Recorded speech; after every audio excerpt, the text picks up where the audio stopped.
All right. So let's talk about human rights, healthcare, and market incentives.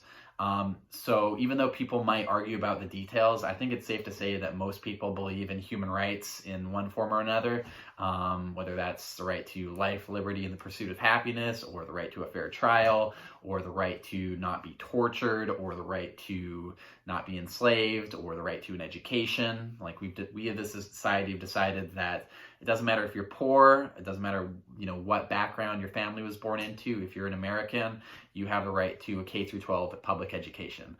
That's something that we've taken out of the domain of markets, put into the domain of rights that we collectively afford to one another, which I think is a good thing. And I think that most people think that that's a good thing.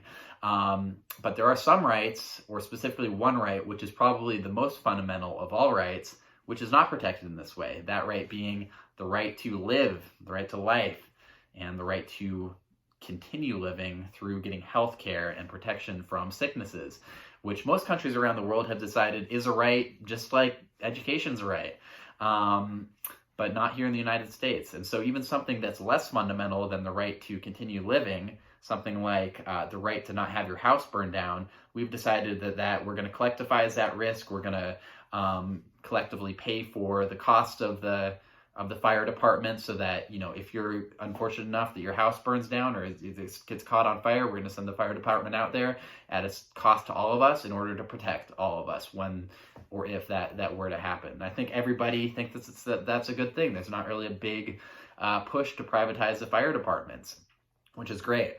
But for healthcare, which is even more fundamental, because you can die and still have a house, and that's a pretty bad deal. Most people would probably rather lose their house but continue to live, because a house isn't worth much if you're not able to live in it.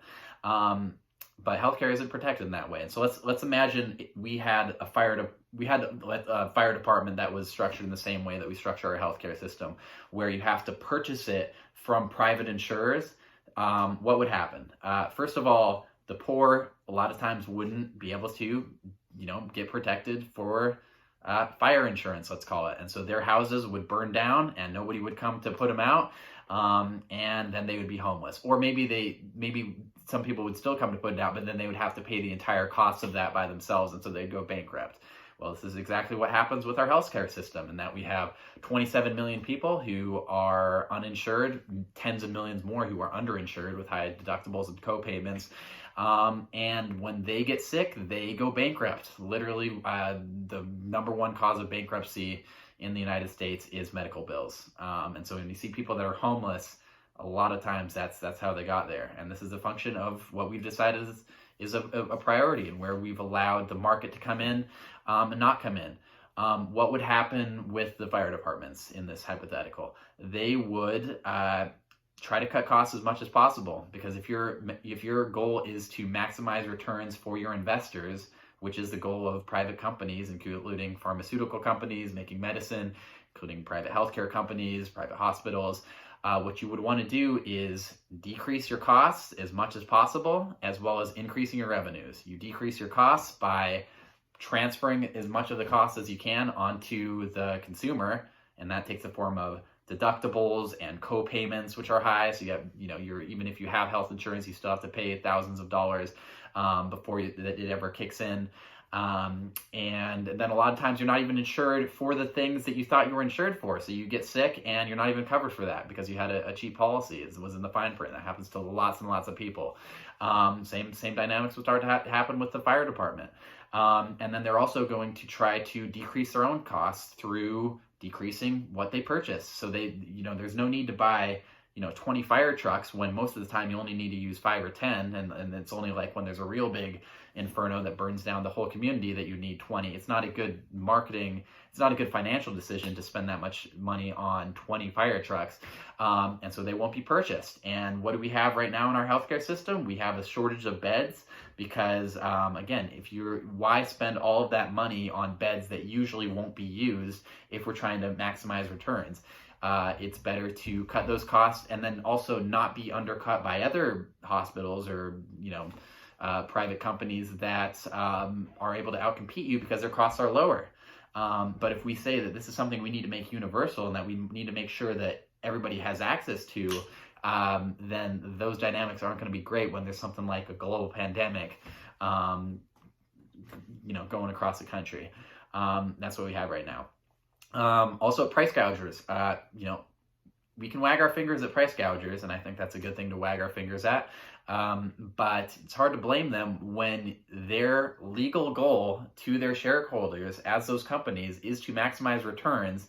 And when the demand is high and the supply is low and the price can go very high, what you would want to do in order to fulfill that legal responsibility is sell to whichever country is able to pay the most money. And that's why the masks are shipped overseas, or that's why the rich are able to purchase, are able to get all of their things while the poor are not able to. Now we have things like, the federal government coming in specific instances now and saying, sorry, like you're not going to be able to do that. You're not going to be able to price gouge this. Sorry, private insurance company, as Mike Pence has told us, you're not going to be able to, you have to provide tests for everybody.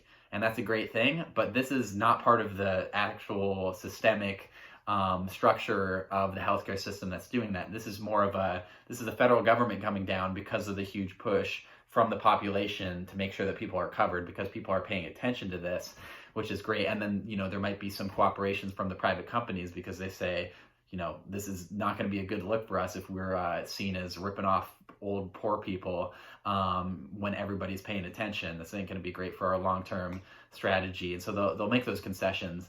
But that's a public relations ploy. That's not fundamental to the system. And so that's something I think that people should consider. And I think we should move towards the model that the rest of the world has followed, which is making healthcare universal, removing the profit incentive in as many areas as possible. And in doing so, like right now we pay twice as much per capita as do the rest of the developed countries on healthcare. That means we pay twice as much per person on average than the countries of Europe or than Canada or Australia do for their health insurance or for their healthcare system. And our outcomes are worse on average than them. So we're paying twice as much for worse outcomes, as in people aren't getting, better healthcare, they're getting worse healthcare. And we still have 27 million people that aren't insured, which is almost 10% of the country. And so 27 people don't even have health insurance. We're still paying twice as much as all the other countries, and our outcomes are worse. And there's even, like I said, tens of millions more that are underinsured, so they're also getting ripped off. So that's not a great system. And I think that if anything should get the ball rolling on rethinking it, it should be this global pandemic.